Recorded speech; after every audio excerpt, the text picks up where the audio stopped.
Langsung saja berikut saya akan menampilkan review dari prototipe yang saya buat, yaitu aplikasi mobile untuk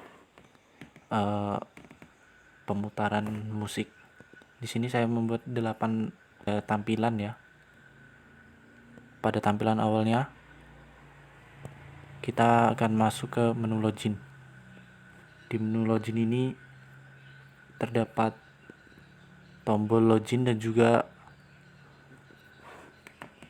tempat untuk kita submit email dan passwordnya. Setelah kita login, maka kita langsung masuk ke menu home-nya. Di menu home ini akan ditampilkan beberapa rekomendasi musik dan juga musik-musik apa saja yang baru diputar. Dan pada tampilan bawahnya ada berupa bar untuk beralih ke menu yang lainnya. Kemudian kita masuk ke menu trending. Di menu trending ini ya, yang pada bagian atasnya ada beberapa rekomendasi untuk kita mencari trendingnya. Apakah mau semua trending atau hanya jenis-jenisnya saja, hip hop, podcast, Bollywood dan lain sebagainya. Dan yang di bawahnya akan ditampilkan trending musik yang ada. Pada bagian bawahnya masih sama, ada bar dan juga ada bar pemutaran musiknya. Masuk ke menu berikutnya ada menu search. Di menu search ini berguna untuk mencari lagu, artis ataupun album yang ingin kita putar. Nah, pada bagian bawahnya ada search history-nya. Itu adalah nama-nama artis ataupun lagu yang telah kita cari. Nah, selanjutnya di menu playlist. Di menu playlist ini terdapat playlist yang telah kita buat.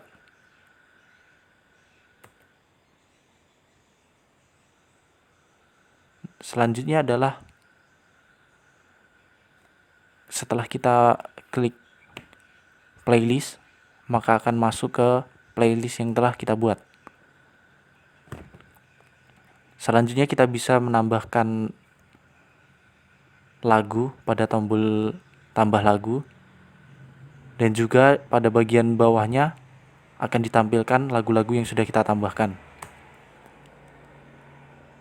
Nah, selanjutnya ketika kita memutar lagu, ini adalah tampilan saat kita memutar lagu tersebut.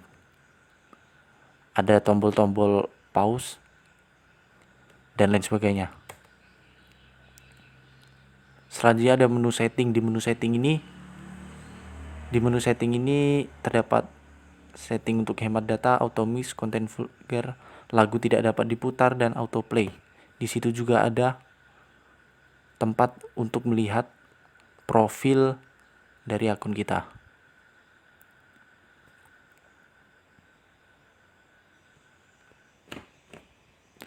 Selanjutnya kita masuk ke diagramnya.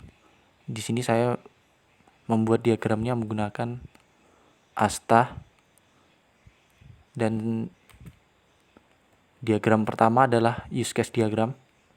Seperti yang kita lihat di sini, use case diagram untuk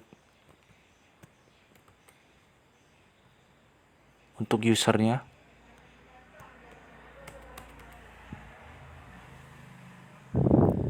Di mana di sini user dapat mengelola playlist, memutar lagu, kelola setting, share lagu, dan logout.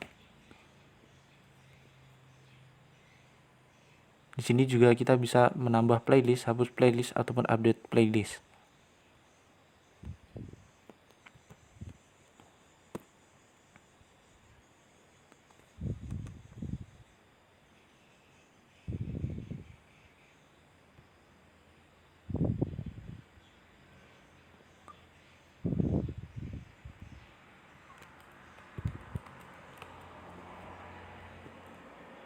Berikutnya ada sequence diagram.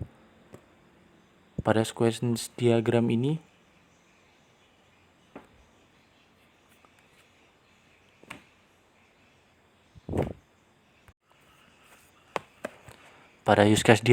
diperlihatkan interaksi dengan si user dengan sistemnya. Di sini user dapat melakukan login, home, edit playlist, share lagu, dan yang kemudian akan dimasukkan ke database. Pada login ya, ada input password, kemudian autentikasi, maka selanjutnya akan disimpan ke database. Dan begitu juga dengan interaksi-interaksi lainnya. Selanjutnya ada activity diagram. Activity diagram ini menggambarkan sedikit tentang aktivitas yang dilakukan user kepada sistemnya. Di sini user melakukan login. Setelah melakukan login, maka sistem akan menampilkan laman login. Setelah itu user akan memasukkan username dan password, lalu akan dilakukan autentikasi oleh sistemnya. Maka jika autentikasi gagal, akan kembali lagi ke laman login. Namun jika berhasil, maka akan langsung dialihkan ke laman home. Setelah itu, user dapat mengelola menu-menu yang ada. Setelah dikelola, maka sistem akan menampilkan layanan tersebut. User juga bisa mengelola layanan, lalu mengeditnya. Dan selesai. Berikut ulasan dari prototipe sistem aplikasi mobile untuk pemutaran lagu. Sekian dan terima kasih.